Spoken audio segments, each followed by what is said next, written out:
सलाम पाकिस्तान 24 न्यूज के साथ मैं हूं हुदा शाह। मैं हूं हैदर आवान। हेडलाइंस आपने मुलाहिजा की। आप हमें यूट्यूब पर बराह रास्त भी देख सकते हैं।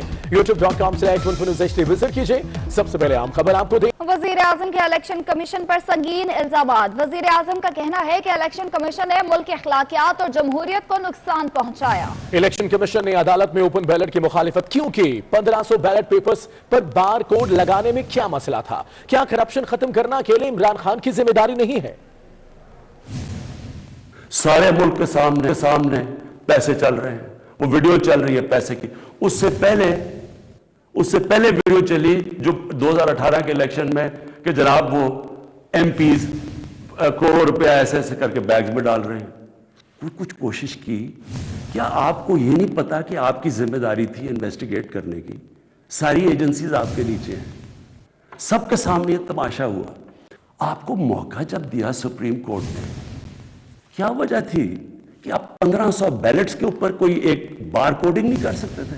आपने तो पूरी तरह एक मौका दिया मुल्क की जमहूरियत को डिस्क्रेडिट करने के लिए। इससे क्या हुआ?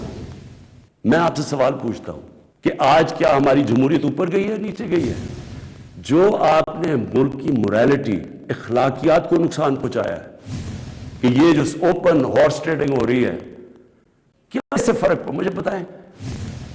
ये एक बड़ी अजीम ख्वाब का नाम था पाकिस्तान। मुझे बताएं, ये अपने नौजवानों को आप क्या बताएंगे? आपको ये नहीं अंदाजा कि कितना पैसा चला इस इलेक्शन के अंदर, किस तरह लोगों ने अपने जमीर बेचे हैं पैसा बना। इसी बात पर हमें ज्वाइन किया है जस्टिस रिटायर्ड शाइक उस्मानी साहब ने। शाइक उस्मानी साहब, आपके वक्त है, बहुत शुक्रिया सर। आपसे पूछना चाहूंगा, क्या वजीर आजम की इलेक्शन कमीशन पर तनकीद जायज है और क्या ये आईनी इदारे पर तनकीद का यह तरीका ठीक है, खुसूसन वजीर आजम का? अब ये तो मैं नहीं कह सकता कि ये तनकीद ठीक है कि नहीं है, लेकिन ये मैं आपको कह सकता हूँ कि इलेक्शन कमीशन ने वो किया जो कि आइन में लिखा हुआ था। आइन में लिखा हुआ था कि इलेक्शन जो है वो सीक्रेट बैलेट से होगा, और सुप्रीम कोर्ट की जो जजमेंट थी उसमें भी उन्होंने ये कहा था कि आर्टिकल 226 के तहत इलेक्शन होंगे, और उसमें साफ लिखा हुआ है कि इलेक्शन सीक्रेट बैलेट से होंगे। अब अगर जो हुकूमत थी उसके अपने आइडियाज थे किस तरीके से उसमें थोड़ी सी चेंज कर दिया जाए, उन्होंने ऑफर किया था उनको, उनके लोग गए थे वहां पर, लेकिन इलेक्शन कमीशन ने फैसला किया कि वो सही नहीं था। अगर वो करते तो वो आर्टिकल 226 के खिलाफ हो जाता, तो उस सूरत में वो इलेक्शन गलत हो जाते। तो मेरे ख्याल में इलेक्शन कमीशन का जो फैसला था वो आइन के मुताबिक। और अब जब ये जो इलेक्शन हुए हैं, सेनेट के इलेक्शन, उसके बाद मैंने देखा है स्पीच वगैरह में जो प्राइम मिनिस्टर साहब ने दी है और दूसरी चीजें जो देखी हैं, उससे जाहिर होता है कि वो अपनी नाराजगी का इजहार कर रहे हैं वज़ीर आज़म साहब, और क्रिटिसाइज कर रहे हैं इलेक्शन कमीशन को। अब वो जहां तक कि इलेक्शन कमीशन का ताल्लुक है, उसके पास पावर्स हैं कंटेम्प्ट ऑफ कोर्ट की, जो कि हाई कोर्ट को होती है, यानी वो 6 मंथ सिंपल इम्प्रिजनमेंट दे सकती है। तो वो अब वो उसको जायजा ले रहे हैं। मैं देख रहा हूँ कि उनका इजलास हो रहा है कि वो देखेंगे कि जो जिस तरीके से बातचीत की गई है उनके इलेक्शन कमीशन के खिलाफ, क्या वो कंटेम्प्ट ऑफ कोर्ट के जुमरे में आता है कि नहीं आता। अब ये फैसला तो इलेक्शन कमीशन करेगा। बिल्कुल ठीक है। शाइक उस्मानी साहब हमारे साथ रहेगा। माहिर कानून हामिद खान साहब ने भी ज्वाइन किया है। हामिद खान साहब, आपके वक्त का भी बहुत शुक्रिया सर। आप क्या समझते हैं, वजीर आजम इमरान खान के इलेक्शन कमीशन पर तनकीद जायज है और ये आईनी तरीका है? देखो, आइन में तो सबको ही है तनकीद करने की किसी चीज पर, लेकिन क्योंकि वज़ीर आज़म का ऑफिस बड़ा जिम्मेदारी वाला ऑफिस होता है, तो उनको इस मामले में बड़ा मोहतात होना चाहिए। इलेक्शन कमीशन ऑफ पाकिस्तान एक आईनी इदारा है, बहुत अहम इदारा है। हम इसको अहम बनाना चाहते हैं, उसकी क्रेडिबिलिटी स्टैब्लिश करना चाहते हैं। आने वाले वक्तों में ये जो इलेक्शन कराए वो क्रेडिबल इलेक्शन हों। तो इस तरह से बगैर तहकीक के इल्जाम नहीं लगाना चाहिए, और खासतौर पर इतने बड़े जो अहम सियासी शख्सियत की और मुल्क के वज़ीर आज़म को भी। तो इस पर मुगालबन जज्बात में वो कह रहे हैं बहुत कुछ, लेकिन इस मामले में जज्बाती नहीं होना चाहिए। बिल्कुल ठीक है, जज्बाती इस मामले में होना नहीं चाहिए। हामिद खान साहब हमारे साथ ही रहेगा। शाइक उस्मानी साहब, आखिर कोई ना कोई तरीक़ाकार कानूनी तौर पर तो होगा अगर किसी इदारे पर एतराज हो और इलेक्शन कमीशन ही की अगर बात की जाए तो। मैंने आपसे कहा था ना कि इलेक्शन कमीशन को पावर्स हैं कंटेम्प्ट ऑफ कोर्ट की, वही पावर्स हैं जो कि एक हाई कोर्ट को होती हैं। तो वो उस सूरत में अब उनको देखना ये पड़ेगा कि ये कंटेम्प्ट ऑफ कोर्ट के जुमरे में जो कुछ कहा गया है वो आता है कि नहीं आता। अब ये इलेक्शन कमीशन खुद ही फैसला करेगा। अगर वो समझते हैं कि वो इलेक्शन ये जुमरे में आता है कंटेम्प्ट ऑफ कोर्ट के, तो फिर उनकी जो पावर्स हैं कंटेम्प्ट ऑफ कोर्ट में जो सजा है वो 6 महीने सिंपल इम्प्रिजनमेंट होती है। जिस तरह कि आपको पता है यूसुफ रजा गिलानी साहब ने जब वो किया था वो $60 मिलियन जो वहां से लाने थे स्विट्जरलैंड से, तो उसके बाद वो उनको 6 महीने की वो उनको कन्विक्ट कर दिया गया और उनको सजा दी गई टेरराइजिंग ऑफ द कोर्ट, और इसकी वजह से वो प्राइम मिनिस्टर नहीं रहे। तो वो पावर्स तो हैं चीफ इलेक्शन कमीशन के पास भी। वो अब देखना ये है कि वो जो कुछ कहा गया है वो समझ में आता है कि नहीं आता। उनको मौका देंगे एक्सप्लेन करने का, उसके बाद फैसला करेंगे। बिल्कुल ठीक है सर, तहफ़्फ़ुज़ात की मैं बात करूंगा, लेकिन उससे पहले हामिद खान साहब से एक सवाल करना चाहूंगा। हामिद खान साहब, इल्ज़ाम तो अब लग चुका है, इलेक्शन कमीशन पर इल्ज़ामात की बुछाड़ तो हो गई, बार बार कहा भी गया, ऑन कैम कहा गया है इमरान खान की जानिब से। तो आप क्या समझते हैं, बहुत बड़ा चैलेंज नहीं है सियासत के लिए भी, इलेक्शन कमीशन के लिए भी, कानून के लिए भी? बिल्कुल ये चैलेंज है और ये चैलेंज इलेक्शन कमीशन को मीट करना चाहिए। उसकी वजह कि बहुत अर्से से हमारी यही डिमांड है कि इलेक्शन कमीशन आजाद होना चाहिए। अगर तो कोई ऐसी बात है जिस पर इल्जाम लगाया गया है और वज़ीर आज़म साहब को के पास कोई सबूत है तो ले आए सबूत, कोई हर्ज नहीं है, ताकि लोगों के सामने एक अदारा तो कम से कम सुरखरू हो, या वज़ीर आज़म दुरुस्त है या इलेक्शन कमीशन दुरुस्त है। क्योंकि ये इस तरह से इल्जामात इतनी बड़े ऑफिस में बैठ के लगाने मुनासिब नहीं, उससे अदारे बर्बाद हो जाते हैं। बिल्कुल ठीक है। हम सब साथ ही रहेगा। साबिक सदर सुप्रीम कोर्ट बार अमानुल्लाह कनरानी साहब ने ज्वाइन किया है। कनरानी साहब, आपके वक्त का भी बहुत शुक्रिया सर। आप क्या समझते हैं, क्या कहना चाहेंगे वजीर आजम इमरान खान के इलेक्शन कमीशन पर जो इल्जामात सामने आए? मुझे दुख है और इस पाकिस्तान पर अफसोस है। मैं बलूचिस्तान के ऐसे खत्ते में रहता हूँ जहाँ पाकिस्तान की सलामती के बारे में लोग क्वेश्चन उठाते हैं, मगर मैं उस जगह से बोल के पाकिस्तान के लिए हमदर्दी का इजहार कर रहा हूँ। अल्लाह ताला उनको इस अजाब से बचाए जिस तरह के वज़ीर आज़म हम पर मुसल्लत है। मैं बदकिस्मती से ये कह रहा हूँ कि सुप्रीम कोर्ट में जब केस चल रहा था, इमरान खान साहब लहरा लहरा कर बातें करते थे 70 करोड़ रुपए रेट चल रहा है और 70 करोड़ में वोटर खरीदा जा रहा है। तो आज कोई बताए वो 70 करोड़ देने वाला कौन था, बिकने वाले कौन थे?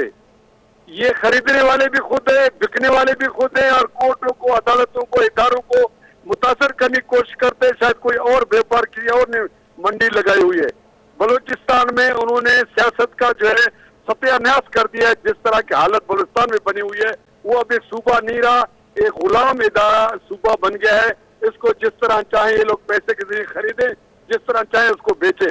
एक बार ये हुकूमत कर रही है, अपोजिशन नहीं कर रही। अपोजिशन के पास पैसे भी नहीं है, न जमीयत उलमा इस्लाम के पैसे, न सरदार अख्तर मेंगल के पास पैसे, न डॉक्टर मालिक के पास, न महमूद खान चकजी के पास। और फिर आ जाए अभी इदारों पर, सुप्रीम कोर्ट ने एक फैसला कर दिया है, वो फैसला अपनी जगह पर वाजे है और उसका इससे ज्यादा तशरीह हो ही नहीं सकता है। उन्होंने मुस्तकबिल के लिए डायरेक्शन दिए कि आइंदा जब कभी इंतखाबात हो तो आइन के मुताबिक उसको शफाफ तरीके से कराया जाए। तो एक दिन में तो वो तरीकेकार मैकेनिज्म नहीं आ सकता था टेक्नोलॉजी का। तो जाहिर बात है एक दिन में या तो इलेक्शन मुलतवी होते या फिर जो है आइन के मुताबिक इलेक्शन कराने उसी तरीके पर होने थे। तो इसके अंदर इलेक्शन कमीशन की क्या गलती है? इमरान खान को इस तरह नेब की तरह नताई नहीं दे सकता है कि मुर्गी फार्मी मुर्गी और अंडे दे।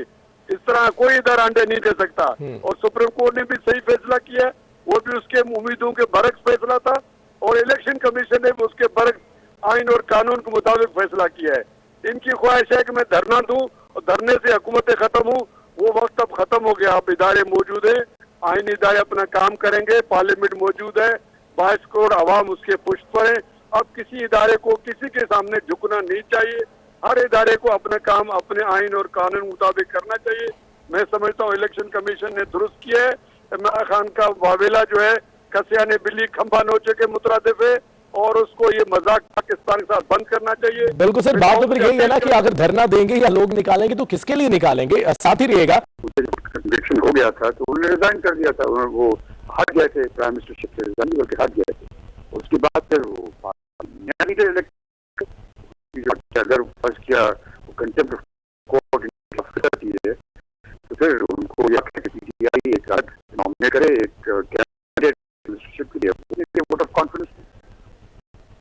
बिल्कुल ठीक है। शायक जस्टिस रिटायर्ड शायक उस्मानी हमारे साथ थे, साबिक सदर सुप्रीम कोर्ट बामाल रकनरानी ने ज्वाइन किया, माहिर कानून हामिद खान साहब हमारे साथ थे। बहुत आप लाहौर से बराह रास्त दिखाएंगे, मीडिया से गुफ्तगू करेंगे। ये तरह हम सुप्रीम कोर्ट ऑफ पाकिस्तान से रुजू करेंगे और वहां पर पिटीशन डालेंगे सुप्रीम कोर्ट पाकिस्तान के सामने कि एक वजीर आजम जो अपने आप को सर्टिफाइड सादिक अमीन कहते कहते थकते नहीं हैं, वो सर्टिफाइड वोट चोर भी साबित हुआ और अब वो सर्टिफाइड जो है वो झूठा और खाइन भी साबित होगा कि जिसने सुप्रीम कोर्ट जैसे बड़े इदारे के अंदर झूठ बोला। मैं इनको इलेक्शन कमीशन भी लेके जाऊंगी। इलेक्शन कमीशन में अभी भी सुप्रीम को अभी जो इलेक्शन कमीशन के अंदर मीटिंग हो रही है सेनेट इलेक्शन के हवाले से, और मैं इलेक्शन कमीशन में भी ये पिटीशन दूंगी कि सेनेट के इलेक्शन के अंदर ये 15-15 करोड़ और 50-50 करोड़ को रिश्वत के तौर पर इस्तेमाल किया गया। जो पैसों की बात कर रहे हैं, जो पैसों का वावेला मचा रहे हैं, उनके पास तो सबूत नहीं है, लेकिन हमारे पास सबूत मौजूद है कि इनके अपने अरकान असेंबली बता रहे हैं कि इन्होंने उनको फंड्स दिए सियासी रिश्वत के तौर पर सेनेट इलेक्शन से पहले। तो इलेक्शन कमीशन ऑफ पाकिस्तान जो है उसको भी इसका नोटिस लेना चाहिए। और तीसरा फोरम जो मैं इस्तेमाल करने जा रही हूँ वो ये रेजोल्यूशन है जो पंजाब असेंबली के अंदर मैं आज जमा करा रही हूँ, जिसके अंदर मैंने मुतालबा किया है कि जो वजीर आजम है उसने के अंदर इनके खिलाफ अदम एतमाद हो गया है, लेकिन वो अभी तक चिपकने के लिए तैयार हैं इस कुर्सी के साथ। तो आई एम सॉरी, ये नहीं हो पाएगा। हम तीनों forum, supreme court of Pakistan, election commission of Pakistan और ये हाउस जो है, इन तीनों को इस्तेमाल करेंगे इमरान खान साहब के इस झूठ को सुप्रीम कोर्ट के अंदर ले जाकर उनको साबित करने के लिए। पहले भी झूठ बोला था, पहले भी कौम के वसी तर मफाद में इमरान खान को सादिक और अमीन एक बेनामी जायदाद के ऊपर डिक्लेयर किया गया, जिसका नतीजा आज भी हम भुगत रहे हैं। और जो ये अब झूठ बोला है, जो सर्टिफाइड झूठ है, ये अजीब बात है कि एक वजीर आजम को, इलेक्टेड 3 टाइम प्राइम मिनिस्टर को तो एक ख्याली तनख्वाह पर डिस्क्वालीफाई कर दिया जाता है, लेकिन एक और दूसरे केस के अंदर इमरान खान साहब के लिए असूल ये है कि कोई बात नहीं, उनका रिटर्न जवाब काफी है, उनको बुलाना जरूरी नहीं, सेक्रेटरीज के जरिए पूछ लेंगे। तो ऐसा नहीं होगा। इंशाअल्लाह ताला सुप्रीम कोर्ट जाएंगे और सुप्रीम कोर्ट से इंसाफ मांगने की कोशिश करेंगे।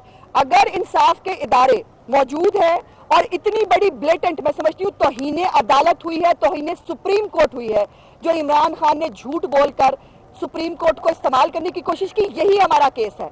कभी ये बैठ जाते हैं सुबह सुबह मीटिंग करने के लिए दाएं बाएं लोगों को बिठाकर, कभी ये अदलिया का कंधा इस्तेमाल करने की कोशिश करते हैं और अपनी नाकामियां और नाहलियां जो है उनका मलबा दूसरे लोगों पर डालने की कोशिश करते हैं। अब जो जो इस गुनाह में इसके साथ शामिल होगा उसको भी जवाब देना होगा और उसको जवाब देना चाहिए। मैडम, ये बताइएगा कि अब पीडीएम जो है वो यकीनन पंजाब की तरफ रुख करने वाली है, तो पाकिस्तान मुस्लिम लीग नून ने होमवर्क मुकम्मल कर लिया है। कल जैसे मैडम मरियम ने बोला कि सेनेट इलेक्शन में पैसा नहीं, हमारी टिकट चली, पंजाब में कितने लोगों को यकीन दहानी करवा दी आपने टिकट की?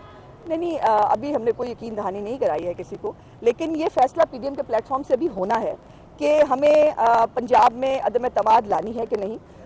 पंजाब में अदम एतमाद के हवाले से वफाकी वज़रा और हुकूमती और जो इत्तेहादी MNAs हैं वो इस वक्त इस मुलाकात के लिए जो है वो रेडी हैं, जो कि पीएम हाउस में होनी है आज दोपहर। और उससे जो सबसे अहम जो चीज़ है कि MQM से जो है जो वक्त मुलाकात हुई है वज़ीर आज़म की आज जो होनी है, जो राब्ता हुआ है, उसमें जो हमारे ज़राए बता रहे हैं कि डिप्टी चेयरमैन सेनेट के लिए जो है ओहदे की ख्वाहिश का इज़हार किया गया है MQM की तरफ से। फारूक नसीम को जो है डिप्टी चेयरमैन सेनेट बनाने की बात जो है वज़ीर आज़म से करेंगे, ज़राए MQM का ये कहना है। और सेनेट इंतखाबात और एतमाद के वोट के बाद काबीना में रद्द-बदल का भी इम्कान है। लेकिन जो कल की स्ट्रेटजी है उससे मुतालिक वज़ीर आज़म जो है आज अरकान को, जो MNAs को जो है एतमाद में लेंगे और इस हवाले से आज PM हाउस में जो इजलास होना है उसके लिए तमाम तर तैयारियां जो हैं वो कर ली गई हैं और वज़ीर आज़म उस पर बात करेंगे और उसके साथ जो कंसर्न है, जो इत्तेहादियों के जो कंसर्न है, वो भी उसमें रखे जाएंगे। ठीक है, बहुत शुक्रिया आपका। हरकान सिंध असम्बली का कहना है कि वजीर आजम इमरान खान अपने पांव पर कुल्हाड़ी मार रहे हैं। इमरान खान खुद सिलेक्टेड है, खुद करे तो ठीक, बाकी दूसरा कोई वोट से जीते तो गलत। हारा हुआ शख्स तो कुछ भी बोल सकता है, उनको 100 खून माफ है। वो जो चाहे जिस तरह चाहे बोल सकते हैं। जब वो खरीद फरोख्त में इन्वॉल्व हो तो सब अच्छा है, सब जमहूरियत के लिए बेहतर है। और जब उनके खिलाफ कोई चीज़ हो जो तवक्कात उम्मीद हो वो पूरे नहीं हो तो आप कहें कि इलेक्शन कमीशन भी ख़राब है, जमहूरियत भी ख़राब है, चोर है, करप्ट सिस्टम है। मुझे लगा कि वो कंटेनर पे खड़े हैं और आज तक वो वज़ीर आज़म हाउस शिफ्ट नहीं हुए।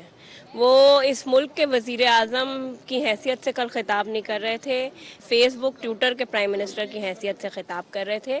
ये पीटीआई का एक वतीरा है कि अपनी गलतियों को, अपनी नाकामियों को दूसरों पे डालना। ये प्राइम मिनिस्टर पाकिस्तान जो है ना वो आत्मसाती तौर पर बना है, इसको अपने ही इदारों पर जो है ना वो ट्रस्ट नहीं है, यकीन नहीं है। देखिए, वोट जो है वो आप कहीं भी दें, आप असेंबली में वोट दें, अपने हल्के इंतखाबातों में वोट दें, वोट आपकी मर्जी है, आप जिसको दें। उसमें इलेक्शन कमीशन का ये रोल नहीं होता कि वो आपको जितवाए या हरवाए। खान साहब का ये वतीरा रहा है कि जो भी चीज़ उनके मुखालिफ में हो जाती है, जो भी ऐसे वाक़यात उनके मुखालफत में हो जाते हैं, फिर उन पर वो इल्ज़ाम लगाना शुरू कर देते हैं। इलेक्शन कमीशन अगर उनके हक़ में कोई फ़ैसला करे तो वो कहते हैं कि इलेक्शन कमीशन बड़े इंसाफ से काम कर रही है, लेकिन अगर कोई फ़ैसला उनके ख़िलाफ़ आ जाए तो वो कहते हैं कि भाई ये तो अजीब बात हो गया।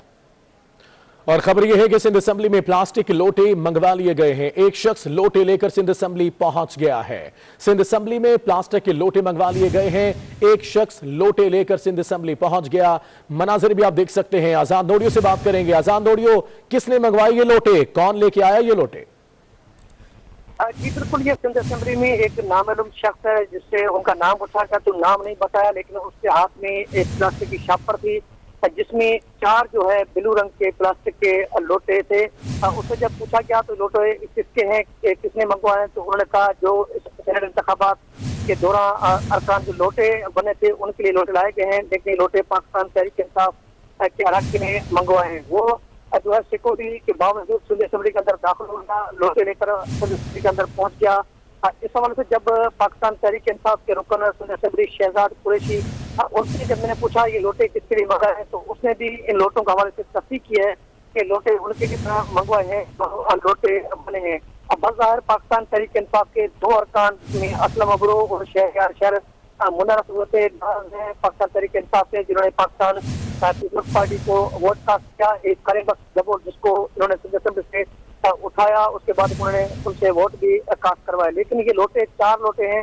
ये पाकिस्तान तहरीक इंसाफ के अरकान की तरफ से बताया नहीं जा रहा कि 4 कौन इनके रुकन है जो लोटे बने और पाकिस्तान पीपल्स पार्टी के उम्मीदवारों को वोट कास्ट किए। लेकिन 4 लोटे लेकर एक फर्द जो है सिंध असेंबली में पहुंच चुका है। इस हवाले से पाकिस्तान तहरीक इंसाफ के अरकान आज के इजलास में ये लोटे लहरा कर जो अरकान असेंबली से मुनरफ हुए हैं या जो है पाकिस्तान पीपल्स पार्टी का वोट। ठीक है, तफसीलात के लिए शुक्रिया आजाद। साबिक वफाकी वजीर खजाना इसाक डार ने ट्वीट में वजीर आजम इमरान खान को शदीद तनकीद का निशाना बनाया है। इसाक डार ने लिखा है कि इमरान न्याजी 6 बरस से फॉरेन फंडिंग केस में इलेक्शन कमीशन के पीछे छुपे हैं, कोई शिकायत नहीं।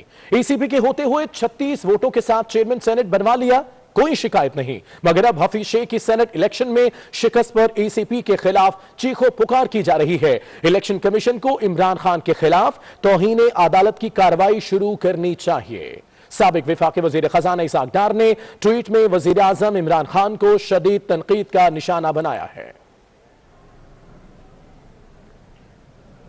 नैब ने पहले कहा ज़िम्नी रेफरेंस लाना है, आज कहा नहीं लाना। नैब प्राइवेट ट्रांजैक्शंस में मुदाखलत नहीं कर सकता।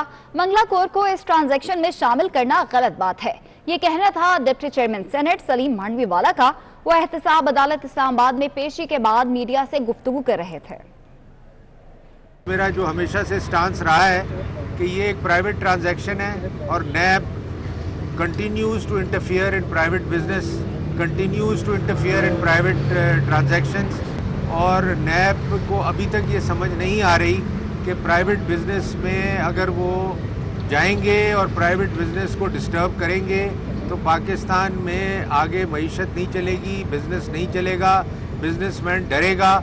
और ये बात नैब को समझ आनी चाहिए कि इन्होंने जो बेनामी की बात की है ट्रांजैक्शन की, वो भी बड़ी इंटरेस्टिंग बात है कि वो, और मैंने अपने वकीलों से ये रिक्वेस्ट की है कि जनरल हिलाल को और जनरल दुरानी को एज मेरा विटनेस बुलाया जाए, क्योंकि उन दोनों के साथ हमारी ट्रांजैक्शन हुई थी हमारी कंपनी की, और जिसको ये बेनामी कहते हैं। और मैं ये चाहता हूँ कि वो ये प्रूव करें कि वो कोई बेनामी ट्रांजैक्शन नहीं थी। मैं वज़ीर आज़म की स्पीच सुन रहा था, वो ब्लेम कर रहे थे इलेक्शन कमीशन को। मैं ये समझता हूँ कि इलेक्शन कमीशन ने आइन के मुताबिक इलेक्शन कराएं। हम सब एक तरीके से तो कोलीग्स ही होते हैं। मैं भी चेयरमैन सेनेट के साथ 3 साल काम किया है, तो ताल्लुकात तो रहते हैं जी, मगर एक इलेक्शन का प्रोसेस है, उसमें हार जीत होती है। इसका ये मतलब थोड़ी हम एक दूसरे के दुश्मन हो जाते हैं। एफबीआर बेनामी जोन कराची एक बार फिर इन एक्शन। अब की बार महंगे ट्रक और ट्रॉलर एफबीआर बेनामी जोन के रेडार पर आ गए। इब्तदाई तहकीकात में 15 ट्रक और ट्रॉलर किसी और के नाम पर होने का इंकशाफ हुआ है। इसी हवाले से बात करेंगे अशरफ खान से। अशरफ बताएगा। ये ट्रांसपोर्ट माफिया भी बेनामी जोन कराची के टारगेट पर आ गया है। इब्तदाई जांच में जो पता चला कि 15 ट्रक और ट्रॉलर जो महंगे हैं किसी और के नाम पर जो खरीदे गए हैं, और बेनामी जोन कराची ने 15 महंगे ट्रक और ट्रॉलर के मालिकान को नोटिस भेज दिया है। महंगे ट्रक और ट्रॉलर जो है नाम पे जो लिए उसके बैंक स्टेटमेंट में जाहिर नहीं किए गए। ट्रक और ट्रॉलर की खरीदारी के पैसे कहाँ से आए और किसको अदा किए गए उसकी तफसीलात तलब की गई है। ट्रक और ट्रॉलर की खरीदारी की अदायगी कैश, चेक या पे ऑर्डर से किए गए, उसके भी जराये मांगे गए हैं। और कहा गया है कि नोटिस का जवाब न देने पर बेनामी ट्रांजेक्शन एक्ट 2017 के सेक्शन 16 के तहत सख्त एक्शन लिया जाएगा। ठीक है, बहुत शुक्रिया आपका। पंजाब असेंबली इजलास में ऑपोजिशन की हंगामा आराई। ऑपोजिशन ने 5 बार क्वारम की निशानदेही की, मगर इजलास जारी रहा। पंजाब असेंबली इजलास में ऑपोजिशन की हंगामा आराई सामने आई। एमक्यूएम एतमाद के वोट के बदले डिप्टी चेयरमैन सेनेट की ख्वाहिशमंद जराये के मुताबिक एमक्यूएम फरूख नसीम को डिप्टी चेयरमैन बनाने के लिए वजीर आजम से बात करेंगे। अवैस क्या नहीं बताएगा इस हवाले से? जी बिल्कुल, एमक्यूएम ने जो है इस ख्वाहिश का इजहार किया है कि उनको डिप्टी चेयरमैन का ओहदा जो है वो दिया जाए, लेकिन साथ ही साथ जो फरूख नसीम है उनको डिप्टी चेयरमैन सेनेट बनाने की बात जो है वो आज एमक्यूएम का वक्त वज़ीर आज़म से करेगा। हमारे ज़राए के मुताबिक तहरीक इंसाफ के हवाले से एमक्यूएम का ये मौक़िफ़ है कि 2 वज़ारतों का वादा किया गया था, और एमक्यूएम अब कह रही है कि उम्मीद है तहरीक इंसाफ 2 वज़ारतों का जो वादा है वो पूरा करेगी। खालिद मकबूल सदीकी का टेलीफोनिक रब्ता हुआ है वज़ीर आज़म से, और एमक्यूएम का वक्त अब से कुछ देर बाद 2 बजे के करीब जो है वज़ीर आज़म से खालिद मकबूल सदीकी की क़यादत में। आपका इसी के साथ इन स्टूडियो से फिलहाल कितना है।